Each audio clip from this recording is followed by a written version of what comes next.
Team USA is not worried about marketing. It is not their job to grow the WNBA. It's unfair to the women of this league, to your point, who have laid the groundwork for Caitlin Clark to come in and now take it to the next level. Now is the time to stick to what you know and what you've always done, which means putting the best team together. Now is not the time for that. And she would only have 7 practices with this team, Stephen A. Who talk about women's sports more than First Take? Stephen A., respectfully, with your platform, you could have been doing this 3 years ago. Caitlin Clark, the unstoppable force in women's basketball, isn't just making headlines for her stellar on-court performances. This time, she's put ESPN on blast, unintentionally embarrassing the network and calling out its shaky coverage and questionable stance towards her. I'm disappointed in you, and Molly, I'm disappointed in you. I'm just, because women, this first. What happened? The kind of heat that me and Shannon have had to take. Molly, what's up? By simply dominating her sport and speaking her truth, Caitlin Clark has transformed the WNBA, all while bringing ESPN's biases into the spotlight and sparking a public conversation. Shannon, what are you saying? People didn't think that Caitlin Clark was talented? What I'm saying is that a lot of you came up here, and because Caitlin Clark was getting shine, you guys were saying, don't give Caitlin Clark shine, because there were women that was before her that don't get. Shannon, what are you talking about? No one doubted Caitlin Clark's talent. What I'm saying is a lot of you came up here and criticized the attention she was getting, arguing that she didn't deserve the spotlight because other women didn't get the same recognition. Clark with 9 points, 7 assists here so far. Clark crossing over and dropping a 3. Is it a swipe? Clark, step back, hits a 3.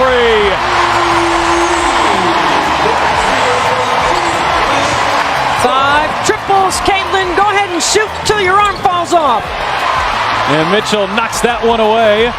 Here comes Clark going the other way. Clark going behind the back. Oh, it's Boston, an and one.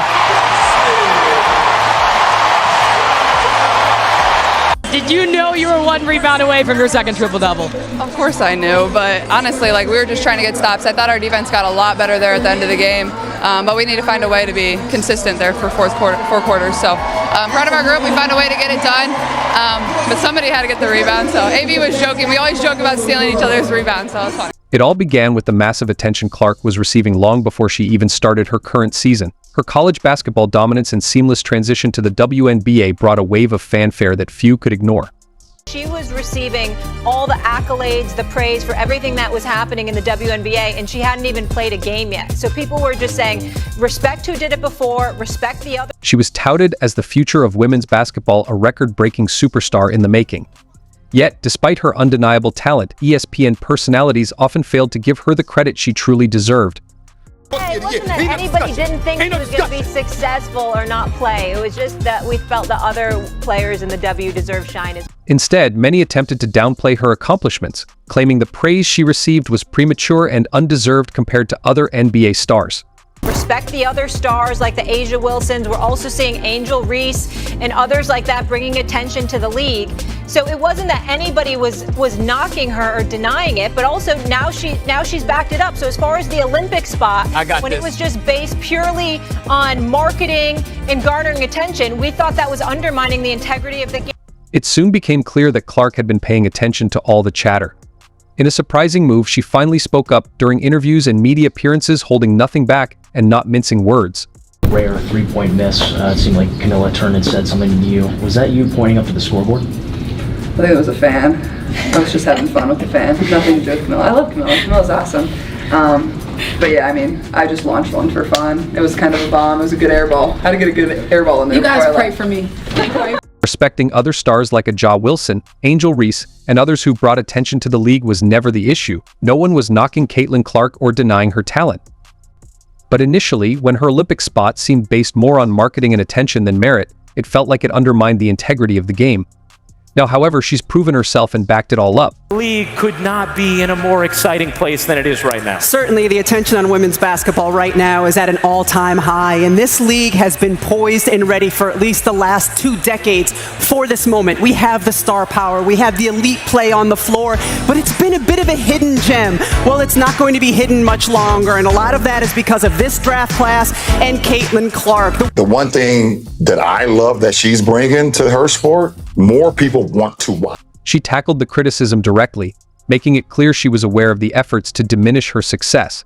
What really ignited the storm, though, was her blunt criticism of the media's inconsistent treatment of her.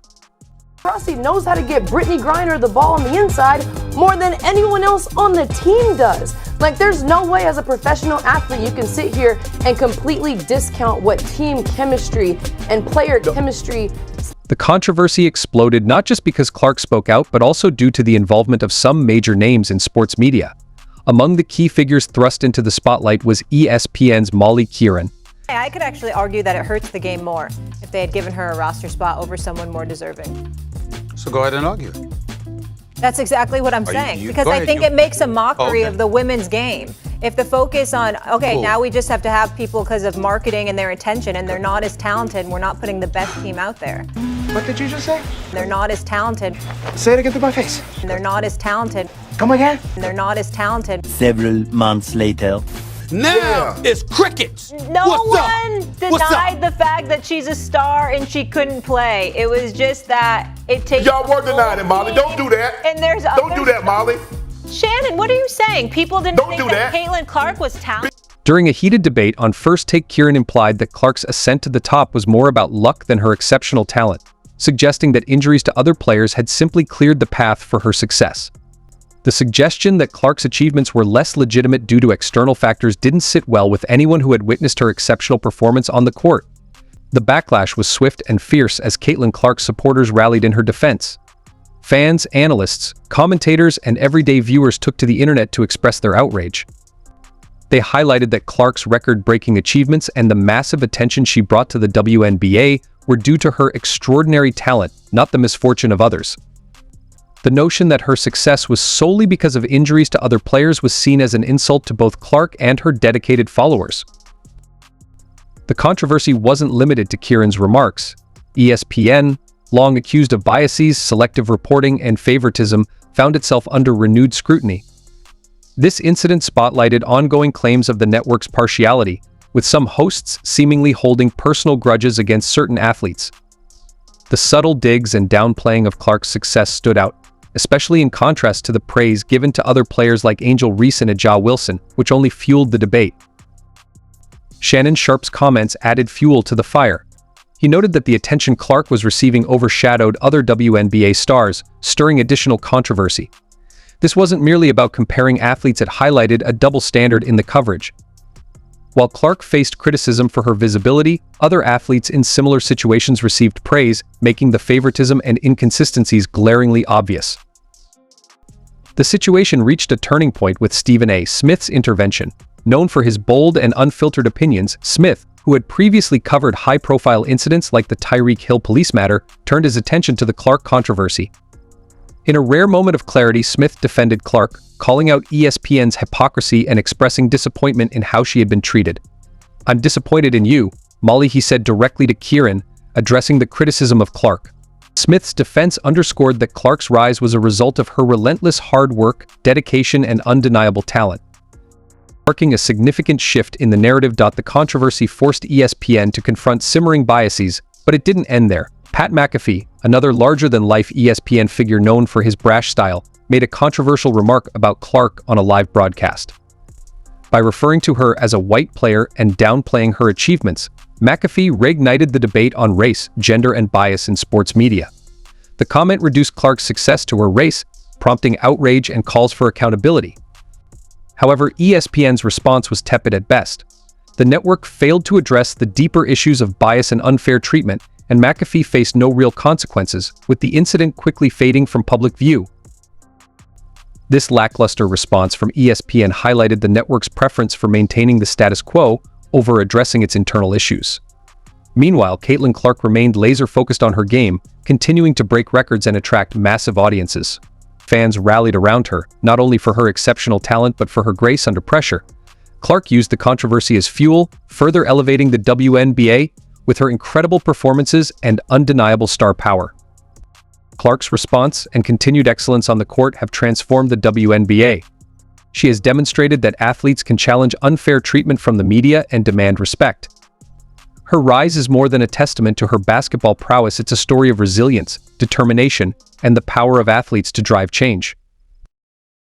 In the end, Caitlin Clark has done more than just confront ESPN. She has elevated the profile of the WNBA and shown that the league and the sport of women's basketball as a whole deserves greater respect and attention. Whether ESPN acknowledges it or not, Caitlin Clark is here to stay and is only just getting started. Take that for granted. They were getting them up 100%. So congratulations to her, but I think she got a winner one to really kind of have her name in that. But I mean, she's always going to be a great player. I think she should be up for MVP. Rookie of the Year, foregone conclusion. JaWilson completely flipped out when Caitlin Clark was snubbed for the MEP, and honestly, the basketball world couldn't handle what followed. Think about it, Wilson, a two-time VEP herself, still chasing her third, was openly rooting for a rookie to snag the title instead. That's saying something, isn't it? Wilson is the best player in the game. Not even a debate. But I'm talking about value now. Caitlin Clark's skills are on another level, especially when a powerhouse like a JaWilson is backing her. And when Angel and Cheryl threw shade, questioning if Caitlin was worthy, a Ja shut them down quicker than a dropped Wi-Fi signal. The Indiana Fever have their first playoff berth since 2016. Of course, the big difference is Caitlin Clark. I think she should be up for MVP. If you're sitting there thinking a JaWilson isn't all that, let me break it down for you with some cold, hard facts. A JaWilson is basically the WNBA's queen, two-time VEP, two-time Defensive Player of the Year, and the heartbeat of the Las Vegas Aces. She's practically carried her team to multiple championships on her own. She's not just playing, she's dominating. Whether she's raining buckets, swatting shots like they're nothing, or making those clutch defensive moves that seal games, her impact is undeniable. You don't even need a scoreboard, just watch Wilson, and you'll know who's winning. That she is doing what she's doing, and at a very high level. You know, it's now commonplace where she'll go for 26 and 12. I mean, those are great numbers for any player, no matter how long you've been in the league. Now enter Caitlin Clark, the rookie with a chip on her shoulder and enough firepower to flip the on-ball on its head. Wilson's been ruling this game for years, but Clark, she's not here to play nice or wait in line. Nope, she's kicked down the door, and her rookie season is nothing short of jaw-dropping. Clark's pulling off moves like she's been at it for a decade, going toe-to-toe with vets like Wilson for the MVP right in her debut. Let that sink in. You know you're something special when the reigning VEP you're challenging is out there openly praising your game. No question, the race for Rookie of the Year is over. After what they did to the Sky, after they won their fourth straight, after they're over 500, they were just 500 the other day for the first time in 2 years when they were 2-2. They doing their thing. And Caitlin Clark, last 12 games, 23.4 points or 47% shooting, second leading scorer in the entire WNBA, 10.6 assists for Caitlin Clark, leads the league. She's the league assist leader. And Wilson, she's not just throwing out compliments. She's been at the top for years: Olympic gold, multiple All-Star honors, and even landing on Time's 100 most influential people list in 2024.